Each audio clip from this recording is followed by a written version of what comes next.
കാരണം communist MLA മാരോ communist party നേതാക്കളൊന്നും അങ്ങനെ ആ സീറ്റ് കിട്ടാൻ വേണ്ടിയിട്ടോ അല്ലെങ്കിൽ മറ്റ് താല്പര്യപ്രകാരമോ പാർട്ടി അംഗത്വം ഉപേക്ഷിച്ച് അല്ലെങ്കിൽ പാർട്ടി ഏൽപ്പിച്ച സ്ഥാനമാനങ്ങൾ ഉപേക്ഷിച്ച് പോവുക പതിവില്ല.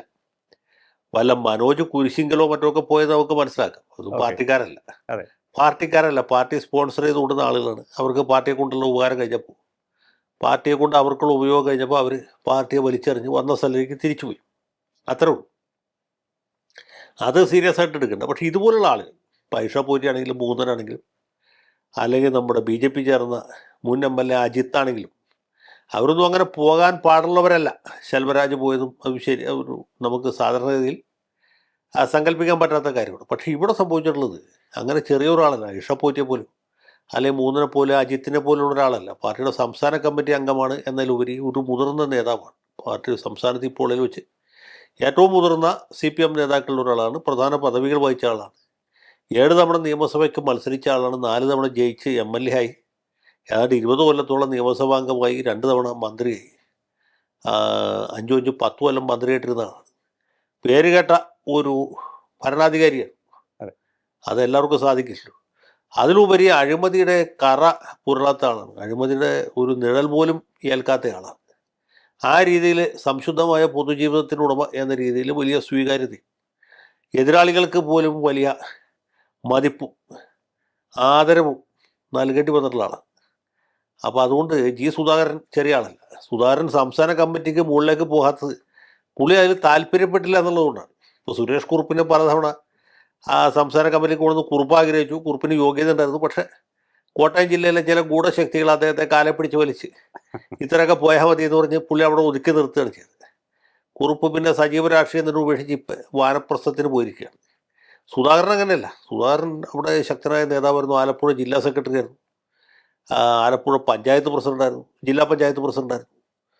അത് കഴിഞ്ഞ് MLA ആയിരുന്നു, മന്ത്രി, 2 തവണ മന്ത്രിയായി. അദ്ദേഹത്തെ സംസ്ഥാന സെക്രട്ടേറിയറ്റിൽ ഉൾപ്പെടുത്താൻ തീരുമാനിച്ചപ്പോൾ എന്നെ ഉൾപ്പെടുത്തണ്ട, എനിക്ക് സെക്രട്ടേറിയറ്റ് വേണ്ട, ഞാൻ സംസ്ഥാന കമ്മിറ്റിയിൽ തുടർന്നോളാം എന്ന നിലപാടെടുത്ത ആളാണ്. അദ്ദേഹം ഒരു അധികാരമോഹിയായിരുന്നെങ്കിൽ പാർട്ടി സംസ്ഥാന സെക്രട്ടേറിയറ്റ് എന്ന് വെച്ചാൽ പുളിക്കും. തിരുവനന്തപുരത്ത് ഒരു സ്വന്തമായിട്ട് താമസ സ്ഥലം തന്നെ ഉണ്ടായി. പാർട്ടി സെക്രട്ടേറിയറ്റ് അംഗങ്ങൾക്ക് താമസിക്കാൻ തിരുവനന്തപുരത്ത് പാർട്ടി ഫ്ലാറ്റ് ഉണ്ട്. അതിനൊന്നും അങ്ങനെ അഭിരമിക്കുന്ന ആളല്ല. അതൊന്നും കണ്ടാൽ കണ്ണഞ്ചുന്ന ആളുമല്ല. ഞാൻ ഒരു ചെറിയ ഉദാഹരണം, ഒന്നല്ല ഒരുപാട് ഉദാഹരണങ്ങളുണ്ട്. ഇപ്പം അതൊക്കെ പറഞ്ഞ ആളുകളെ ബോറടിപ്പിക്കേണ്ട വെച്ചിട്ട്, ഇദ്ദേഹം സംസ്ഥാന കമ്മിറ്റി അംഗമായിരിക്കുമ്പോൾ അതിനു മുമ്പ് യൂണിവേഴ്സിറ്റി സിൻഡിക്കേറ്റ് മെമ്പറായിരുന്നു. അതെ, വളരെ കാലം സിൻഡിക്കേറ്റ് മെമ്പറായിരുന്നു. അദ്ദേഹം MLA മന്ത്രിയാവുന്നതിന് മുമ്പ്, അതായത് 2006 VS-ൻ്റെ മന്ത്രിസഭയിലാണ് ആദ്യം മന്ത്രിയാവുന്നത്. അതിനു മുമ്പ് അദ്ദേഹത്തിന് കാറുണ്ടായിരുന്നില്ല. MLA ആയിരിക്കുമ്പോഴും കാറില്ല. മന്ത്രി ആയിരിക്കുമ്പോഴാണ് ആദ്യമായിട്ട് അത് സ്റ്റേറ്റ് കാർ. അപ്പോൾ ഇതിനു മുമ്പ് ഇദ്ദേഹം ആലപ്പുഴയിൽ തൂക്കുകുളം എന്ന സ്ഥലത്താണ് താമസിച്ചിരുന്നത്. ഇപ്പോൾ അവിടെ അല്ല, ഇപ്പോൾ പുന്നപ്പുറയിലാണ് താമസിക്കുന്നത്. തൂക്കുകുളം എന്ന് പറഞ്ഞ ഹൈവേയുടെ സൈഡിലാണ്. അതായത് നമ്മുടെ ആലപ്പുഴ SD കോളേജ് കഴിഞ്ഞിട്ട്, കളർകോട് കഴിഞ്ഞിട്ട് അടുത്തൊരു സ്ഥലമാണ് തൂക്കുകുളം. അത് കഴിഞ്ഞ് കുറച്ചുകൂടി ചെല്ലുമ്പോഴാണ് പുന്നപ്പുറയൊക്കെ വരുന്നത്. ഈ തൂക്കുകുളത്ത് നമ്മൾ നാഷണൽ ഹൈവേ കൂടി പോകുമ്പോൾ റോഡിൻ്റെ ഇടത്തുവശം, തിരുവനന്തപുരത്തേക്ക് പോകുമ്പോൾ ഇടത്തുവശം, അതായത് റോഡിൻ്റെ കിഴക്ക് വശത്താണ് അദ്ദേഹത്തിൻ്റെ വീട്. അദ്ദേഹത്തിൻ്റെ ഭാര്യയുടെ വീടാണിത്. ഭാര്യ സഹോദരിയും അതേ വളപ്പിൽ തന്നെ വേറെ വീട് വെച്ച് താമസിക്കുന്നുണ്ട്. ഇദ്ദേഹം താമസിച്ചിരുന്ന വീട് പിന്നീട് ഹൈവേക്ക് വീതി കൂട്ടിയപ്പോൾ അത് പൊളിഞ്ഞുപോയി. അങ്ങനെ അദ്ദേഹത്തിൻ്റെ കിടപ്പാടം നഷ്ടപ്പെട്ടു. പിന്നീട് അദ്ദേഹം ഇപ്പോൾ താമസിക്കുന്ന വീട് പൊളിച്ചു. ഞാൻ പറഞ്ഞത്, ആ വീട്ടിൽ നിന്ന് അദ്ദേഹം തിരുവനന്തപുരത്തേക്ക് പാർട്ടി സംസ്ഥാന കമ്മിറ്റി പങ്കെടുക്കാനായിട്ട് ഒരു ഓട്ടോറിക്ഷ വിളിച്ച് ആലപ്പുഴ KSRTC സ്റ്റാൻഡിലേക്ക് പോവുകയാണ്. അവിടെ ചെല്ലുമ്പോൾ ഇദ്ദേഹം പോകാൻ ഉദ്ദേശിച്ച ആ വണ്ടി പോയി കഴിഞ്ഞു. ഒരു സൂപ്പർ ഫാസ്റ്റ് ബസ്. അദ്ദേഹം എന്താ ചോദിച്ചാൽ ആ വന്ന ഓട്ടോറിക്ഷയിൽ നേരെ തിരുവനന്തപുരത്തേക്ക് പോയി എന്നുള്ളതാണ് ചരിത്രം. അപ്പോൾ ഇങ്ങനെ കുറച്ച് വിചിത്രമായ കാര്യങ്ങളൊക്കെ അദ്ദേഹത്തിനുണ്ട്. അദ്ദേഹം വളരെ ലളിതമായ ജീവിതം നയിക്കുന്ന ആൾ. VS മന്ത്രിസഭയിലെ മന്ത്രിമാരായ ഉടനെ വീട് മോടി പിടിപ്പിക്കാൻ തുടങ്ങിയൊരു പരിപാടിയുണ്ട്.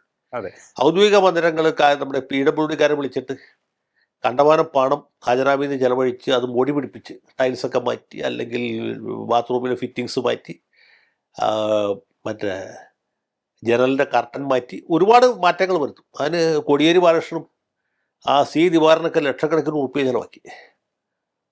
11 ലക്ഷമാണ് ദിവാകരൻ ചിലവാക്കിയത്.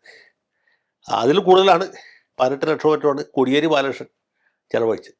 അതുപോലെ ഓരോരുത്തരും അവരാൾ കഴിയുന്ന രീതിയിൽ ചിലവാക്കിയപ്പോൾ ഏറ്റവും കുറഞ്ഞ സംഖ്യ ചിലവഴിച്ചു. പിന്നെ ഒരാൾ ബിനോയ് വിശ്വമാണ് ഏറ്റവും കുറച്ച് ചിലവാക്കിയത്. പിന്നെ ഒരാൾ ഏറ്റവും കുറവ് ചിലവാക്കിയത് ബിനോയ് വിശ്വത്തെ പോലും പിന്നിലാക്കിയത് നമ്മുടെ സുധാകരനായിരുന്നു. അദ്ദേഹം 25,000 രൂപയുടെ ആകെ ചിലവാക്കി. അത്രയും ലളിതമായ ജീവിതം നയിക്കുന്ന ആളാണ്. അദ്ദേഹത്തിൻ്റെ വീട്ടിൽ പോയാലും നമുക്ക് ആ ഒരു ലാളിത്യം ഫീൽ ചെയ്യും. പഴയ വീട്ടിൽ പ്രത്യേകിച്ചും യാതൊരു ആർഭാടവും ഇല്ലാത്ത ഒരു സാധാരണ വീട്. അദ്ദേഹത്തിൻ്റെ ഭാര്യ ഒരു കോളേജ് അധ്യാപികയാണ്. അവർക്ക് നല്ല ശമ്പളവും UGC സ്കെയിലും ഒക്കെ ഉണ്ടായിരുന്നു. അതുകൊണ്ടാണ് കുടുംബം കഴിഞ്ഞു പോരുന്നത്.